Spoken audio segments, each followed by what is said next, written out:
పరిశుద్ధుడా, మహోన్నతుడు అయిన దేవ, Yes. మాట్లాడే దేవా, పరిపూర్ణుడు అయిన దేవా, సర్వాధికారి అయిన దేవా, ఉన్నతుడు అయిన తండ్రి, నీకు వందనాలు. ఎంతైనా నీవు నమ్మదగిన దేవుడవు అయ్యా. అవును. ఇప్పుడు కొద్ది నిమిషాలు నీ దాసుని ద్వారా మీరు మాతో మాట్లాడమని. నువ్వు మాట్లాడడం మాకెంత అవసరం అయ్యా, మీరు మాతో మాట్లాడండి. మనిషి మాట్లాడితే ప్రయోజనం లేదు, మీరు మాట్లాడమని. నీ మాటల కొరకై ఎదురు చూస్తుండగా మాతో మీరు మాట్లాడి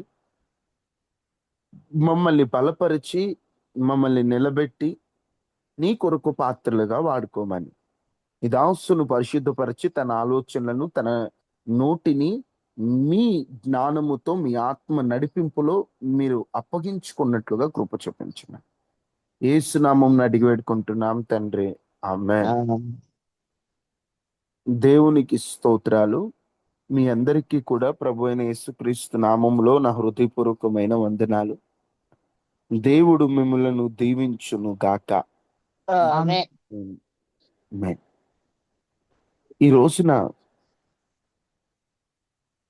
దేవునిలో ఎదుగుతున్నటువంటి మన జీవితాల్లో కొన్ని ప్రశ్నలు, కొన్ని పరిస్థితులు వ్యతిరేకంగా ఉండటం మనం గమనిస్తూ ఉంటాం.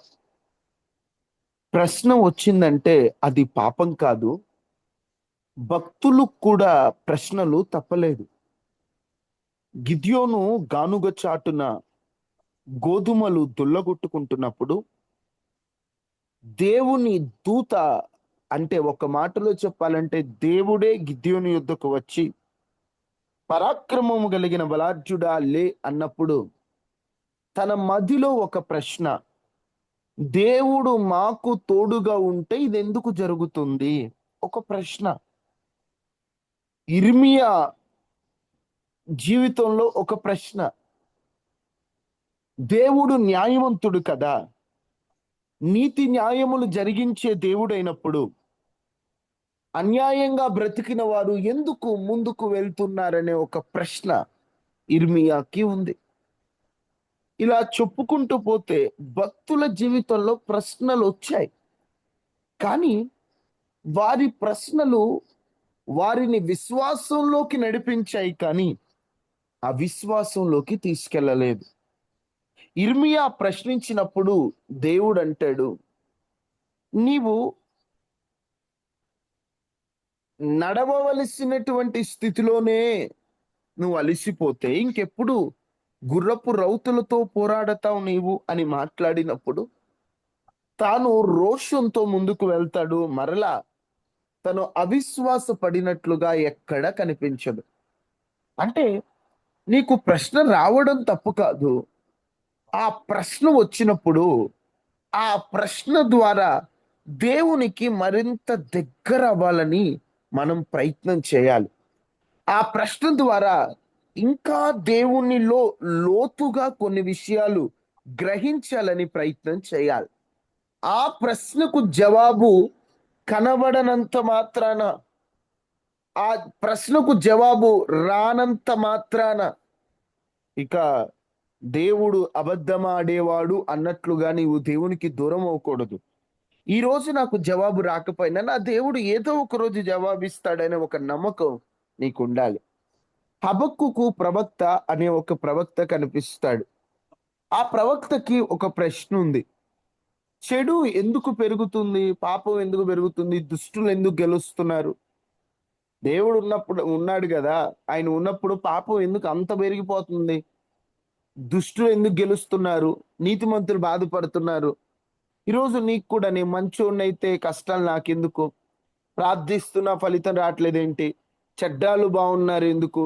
దేవుడు పాపాన్ని లేకుండా చేయొచ్చు కదా, ఏంటి పరిస్థితి అని ఈయనకొచ్చిన ప్రశ్నకి ఈయన ఏం చేస్తున్నాడంటే హబక్కూకు గ్రంథం 2వ అధ్యాయం 1వ వచనం, ఆయన నాకు ఏమి సెలవిచ్చినో ఆయన నాకు ఏమి సెలవిచ్చినో నా వాదం విషయమై నా వాదము విషయమై నేనేమి చెప్పుదునో నేనేమి చెప్పుదునో చూచుటకై నేను నా కావలి స్థలము మీదను చూచుటకై నేను నా కావలి స్థలము మీదను గోపురము మీదను కనిపెట్టుకొని ఉండుననుకొనగా గోపురము మీదను కనిపెట్టుకొని ఉండుననగా, ఈయన యెహోవా ఒక ప్రదేశానికి వెళ్ళిపోయి, నేను ఇక్కడ కనిపెడతాను, నేను ఇక్కడ ఎదురు చూస్తాను, దేవుడు ఏం చెప్తాడో నేను వెయిట్ చేస్తాను.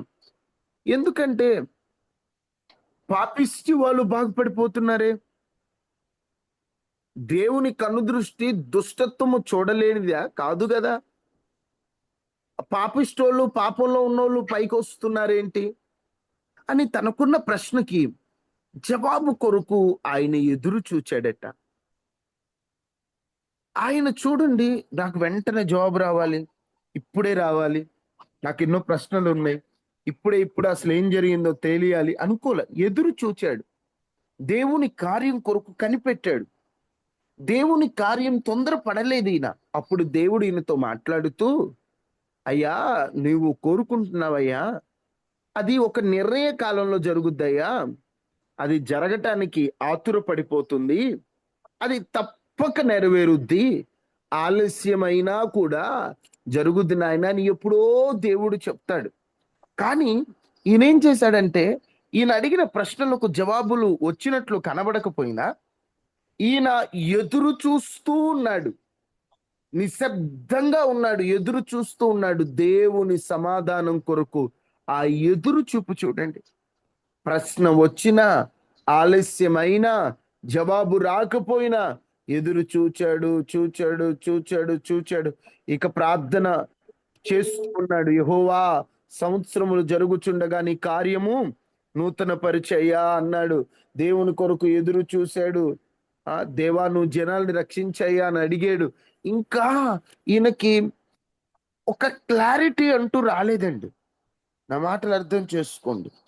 అడుగుతున్నాడు దేవుణ్ణి, ఎందుకు జరిగింది, కానీ క్లారిటీ రాలే. మనం ఏం చేస్తామండి, మనకి కొన్ని ప్రశ్నలు ఉన్నాయి, ఆ ప్రశ్నలకి జవాబు రాలేదంటే మనం ఏం చేస్తాం, విశ్వాసం నుండి తొలగిపోతాం, లేదా కృంగిపోతాం. నేను ఇంత అడుగుతున్న దేవుడు నాకు జవాబు ఇవ్వట్లేదు. కానీ ఈయన ప్రశ్నకు జవాబు రావట్లేదు. నేనేం చేశాడంటే 3వ అధ్యాయం 17వ వచనం చూడండి. హబక్కూకు 3:17. తన ప్రశ్నకు జవాబు రాకపోయినా నీవు సముద్రమును 3:17. చెప్పుతూ హబక్కూకు 3:17. 17 అంజూరపు చెట్టు పూయకుండినను, అంజూరపు చెట్లు పూయకుండినను, ద్రాక్ష చెట్లు ఫలింపకపోయినను, ద్రాక్ష చెట్లు ఫలింపకపోయినను, ఒలీవ చెట్లు కాపు ఒలీవ చెట్లు కాపు లేకపోయినను, చేలోని పైరు పంటకు రాకపోయినను, చేలోని పైరు పంటకు రాకపోయినను, గొర్రెల దొడ్డిలో లేకపోయినను, గొర్రెలు దొడ్డిలో లేకపోయినను, తాళలో పశువులు లేకపోయినను, తాళలో పశువులు లేకపోయినను, నేను యెహోవా యందు ఆనందించెదను. నేను యెహోవా యందు ఆనందించెదను. నా రక్షణకర్త అయిన నా రక్షణకర్త అయిన నా దేవుని యందు నేను సంతోషించెదను. చూడండి, అంజూరపు చెట్లు పూయకపోయినా అంటే ఈయన పరిస్థితి, అంజూరపు చెట్లు పూయకపోయినా అంటే దాని అర్థం ఏంటంటే, నేను ఒక పని ప్రారంభించినప్పుడు ఆ పనిలో నాకు లాభము రాకపోయినా, అంజూరపు చెట్లు పూయకపోయినా, ఒకవేళ నేను పంట వేస్తే ఆ పంటకు సరైనటువంటి ఫలితం రాకపోయినా, చేలోని పైరు చేతికి రాకపోయినా, నేను ఒకవేళ దొడ్డిలో గొర్రెలు ఉంచితే ఆ గొర్రెలు కూడా దొడ్లో లేకపోయినా, అంటే నాకు నష్టం అంతా వచ్చేస్తుంది. ఇప్పుడు ఈయన ప్రశ్న అంతా ఏంటి, దుష్టులు బాగుపడిపోతున్నారు, అన్యాయస్తులు సంపాదిస్తున్నారు, వారంతా బాగున్నారు కదా అనే ప్రశ్న జవాబు ఇంకా దేవుడు సంపూర్తిగా ఇవ్వకపోతే మనమైతే ఏమంటామంటే, అయ్యా ఏంటయ్యా మౌనంగా ఉన్నామంటాం. కానీ ఈయనంటాడు, పర్లేదు ప్రభువా, నాకు ఫలము రాకపోయినా, నేను ఒకవేళ పంట వేసి ఆ లాభము రాకపోయినా, గొర్రెలు దొడ్డిలో లేకపోయినా, సాలులో పశువులు లేకపోయినా, ఏది జరిగినా కూడా నీలో ఆనందిస్తానయ్యా. చూడండి, తన ప్రశ్న తనని ఇంకా విశ్వాసంలోకి నడిపించింది. తన ప్రశ్న తను ఇంకా దేవునికి దగ్గర చేయడానికి కారణమైంది. కార్యం చేస్తేనే దేవుడు, అద్భుతాలు చేస్తేనే దేవుడు అనలా. అయ్యా, నా జీవితంలో నీ కార్యము జరిగినా జరగకపోయినా, నష్టం వచ్చినా లాభం వచ్చినా, ఏదైనా నీలోనే ఆనందిస్తాను. నా రక్షణ కర్తవు నీవే, నన్ను కాపాడు వాడవు నీవే. నన్ను కాపాడేవయ్యా నా దేవా, నీలో సంతోషిస్తానయ్యా, నీలో ఆనందిస్తానయ్యా. ఎలాంటి పరిస్థితులైనా, ఎలాంటి ప్రశ్నలు నా మధ్యలో వచ్చినా కూడా నేను వాటికి భయపడను. కష్టమైన నష్టమైన నిన్ను ఆరాధిస్తానయ్యా. ఆశీర్వాదం ఉంటేనే ఆరాధిస్తారు చాలా మంది. సమస్యలు వస్తే దేవుణ్ణి బ్లేమ్ చేస్తారు. బ్లేమ్ చేయడం అంటే, నువ్వు ఉన్నావు కదా, ఎందుకు వచ్చింది ఇది, నేనేం తప్పు చేశానని వచ్చింది ఇది అని పరిస్థితులు బట్టి మనం దేవుణ్ణి తక్కువ చేసి మాట్లాడుతుంటాం. కానీ పరిస్థితులు కాదు, దేవుని స్వభావం మీద విశ్వాసం పెట్టాడండి. సందేహాలు రావడం పాపమేం కాదు, కానీ ఆ సందేహంతో ఇంకా దేవునికి దగ్గర అవ్వాలి. ఒకవేళ దేవుడు ఆలస్యం చేస్తున్నా ఆయన పక్కన పెట్టాడని కాదు, ఆయన నిన్ను ఒక ఉన్నతమైన మార్గంలో నడిపిస్తున్నాడని. బయట పరిస్థితులు ఎంత కఠినంగా ఉన్నా కూడా లోపల విశ్వాసం అంత బలంగా ఉండాలి. నిజమైన విశ్వాసం పరీక్షల్లోనే బయటపడుతుందండి. ఈ రోజున కొంతమంది భక్తుల జీవితాలు మీకు చూపిద్దాం అనుకుంటున్నా. వారి జీవితంలో ప్రశ్నలున్నా, సమస్యలున్నా, వారు ఎంత బలంగా దేవుని కొరకు నిలబడ్డారు. ఏడ్చే పరిస్థితులున్నా వారు దేవుణ్ణి మాత్రం వదల్లా. ప్రశ్న ఉన్నా దేవుణ్ణి వదల్లా. హబక్కూకు. తర్వాత మరొక భక్తుడు 88వ సంకీర్తన, 88వ సంకీర్తన మొదటి వచనం.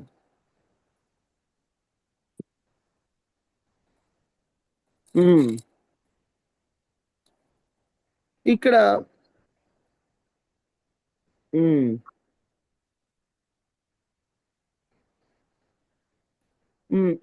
మామూలుగా 88వ కీర్తనలో 18 వచనాలు ఉన్నాయి. వాస్తవంగా ఇది కోరహు కుమారుల కీర్తన అంటారు, కానీ రాసింది ఈ కీర్తనను హేమాను అని రాశాడు. పైనే ఉంటుంది చూడండి, యజ్రహీయుడైన హేమాను రచించిన దైవ ధ్యానము, కానీ కోరహు కుమారుల కీర్తన అంటారు. హేమాను రచించాడు. ఏమని రచించాడు? ఈయన పరిస్థితి ఎట్లా ఉంది అంటే, మీరు గమనించుకుంటూ పోతే మొదటి వచనంలో, నా రక్షణకర్తవైన దేవా, రాత్రి వేళ నీ సన్నిధిలో మొరపెడుతున్నానయ్యా, నా ప్రార్థన నీ సన్నిధి చేరాలయ్యా, నా ప్రాణము పాతాళమునకు సమీపంగా ఉంది. అసలు నిజం చెప్పాలంటే ఈయన ప్రాణం ఎలా ఉందంటే చచ్చిపోవడానికి చాలా దగ్గరగా ఉంది. చచ్చిన వారి వల్ల అయిపోయాడట. అగాధమైన గుంట, ఆ ఉగ్రత, అతనికి ఎవ్వరు దగ్గరగా లేదు, అందరూ దూరంగా ఉన్నారు. బాధ చేత కన్నులు క్షీణించిపోతున్నాయట. ఈ కీర్తనలు 150 కీర్తనలన్నిటిలో కూడా అండి, చాలా బాధ కీర్తనల్లో ఇది కూడా ఒకటి. మృతులకు నువ్వు అద్భుతం చూపెదవా, ప్రేతలను లేచి నీ స్తుతించదరా అని అంటాడు. అంటే అతని పరిస్థితి చచ్చినోడి కంటే దారుణంగా అయిపోయిందండి. అంత పరిస్థితిలో కూడా దేవుడే ఆ పరిస్థితిని అనుమతించాడని తనకు అర్థమైంది. ఈ భక్తుని జీవితంలో స్నేహితులను దేవుడు దూరం చేశాడు, అందరిని దూరం చేశాడు. బాల్యము నుండే బాధపడి చావుకు సిద్ధమైన పరిస్థితిలో ఉన్నాడు. ఎవరో తెలుసా? హేమాను. ఎవరు ఈ హేమాను? ఇక్కడ గమనిస్తే నా ప్రాణం కష్టాలతో నిండిపోయింది అంటాడు. ఆ కీర్తన చదువుతుంటే అమ్మో చచ్చిపోవడానికి దగ్గరగా ఉన్నానంటాడు. నిరీక్షణ చాలా తక్కువ ఉందంటాడు. కానీ దేవునితో ప్రార్థన చేస్తున్నాడు, రాత్రి వేళ మొర పెడుతున్నాడు. ఎవరయ్యా ఈ హేమాను అంటే, వాస్తవంగా చెప్పాలంటే హేమాను ఒక ఆరాధన చేసే వ్యక్తి, సంగీతకారుడు. ఈ హేమాను లేవీయుడు.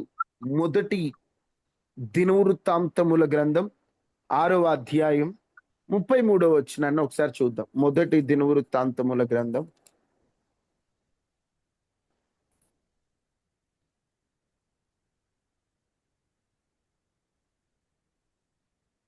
6:33.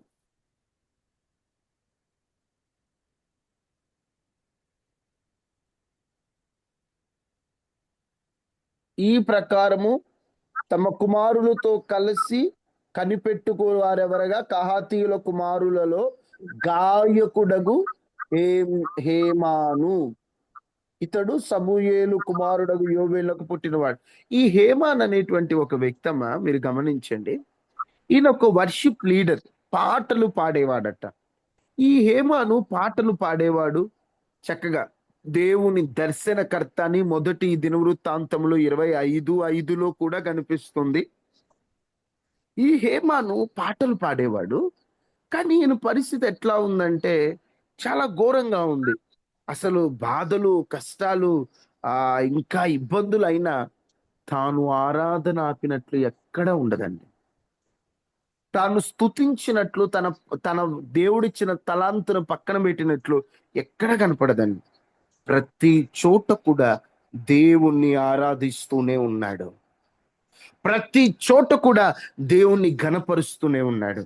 ఈరోజు ఈ మాటలు వింటున్న నీ జీవితంలో కూడా ఈరోజు పరిస్థితులు అత్యంత ఇంకా అసలు చెప్పుకోవడానికే సిగ్గుగా అనిపించే అంత ఘోరంగా ఉన్నా నీవు దేవునిలో ఆనందించుట, దేవునిని ఆరాధించుట, దేవుని పని చేయుట మానవద్దు, మానకూడదు. ఏమాను మానలేదండి. పరిస్థితులు అత్యంత ఘోరంగా అయిపోయాయి, అత్యంత దారుణముగా అయిపోయాయి. అయినా తను ఆరాధన ఆపలేదు. తను ప్రభువుని స్తుతిస్తున్నాడు. తన మనస్సులో ఎంతో బాధ ఉన్నా, చిన్నప్పటి నుండి బాధలేనంట తనకి. చిన్నప్పటి నుంచి తను చావుకు సిద్ధమయ్యాడంట. చూడండి, ఈరోజు కష్టాలు వస్తే చాలు చాలా మంది దేవునికి దూరం అయిపోతుంటారు. బాధలు వస్తే చాలు చాలా మంది దేవుని మరిచిపోతుంటారు. కనమ్మ, బాధలున్నా, కష్టాలున్నా, నష్టమైన, మేలైన, కీడైన, ఏదైనా దేవుని కొరకు నిలబడి దేవుని పనిలో వాడబడుటకు సిద్ధపడి, మేలైన కీడైనా నీకోసమే యేసయ్యా అని ఆయన పని చేయగలగాలి. ఈ రోజున చిన్న కష్టం వచ్చిందనుకో, దేవుని పని చేయగలుగుతాం మనం? చెప్పండి యథార్థం. మీ ఇంట్లో చిన్న అసమాధానం ఉందమ్మా, తెల్లారే వాక్యం చెప్పాలి, నువ్వు చెప్పగలుగుతావా? ఏమంటావు? ఆ మనసు బాగాలేదండి అని. కానీ దేవుడు నాకేం నేర్పించాడో తెలుసా అండి? నీ పరిస్థితి ఎట్లున్నా ఆయన పని మాత్రం ఆపొద్దు.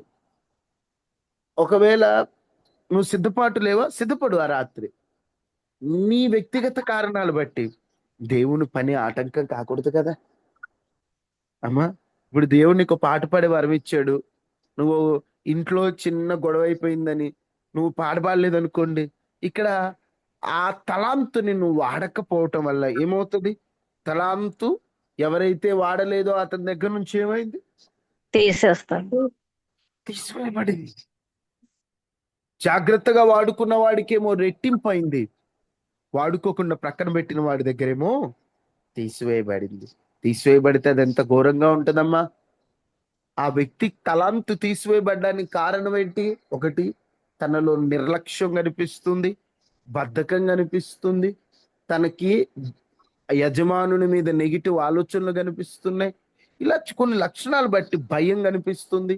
అతను తలాంతును వాడలేకపోయాడు. ఈరోజు నువ్వు కూడా దేవునికి ఏ తలాంతు ఇచ్చాడు? పాటపాడి తలాంతు ఇచ్చాడా? ఎవరో నవ్వారని నీ తలాంతు పక్కన పెట్టావా? ఎవరో దూషించారని పాటలు బట్టి మాపేసావా?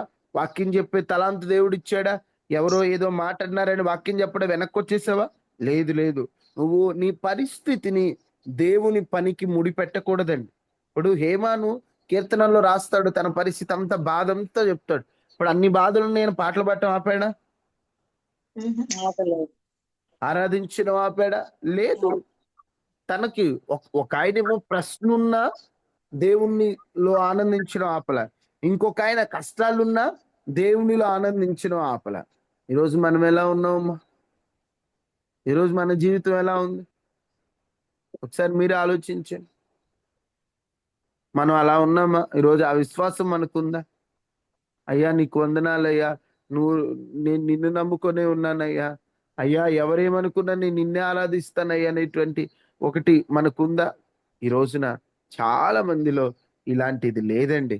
వాళ్ళు నామమాత్రంగానే చాలా మంది మిగిలిపోతూ ఉన్నారు. ఆసఫ్ అనే ఒక భక్తుడు కూడా కనిపిస్తాడు, మనందరికి బాగా తెలుసు, నేను ఎక్కువ చెప్తా ఉంటాను.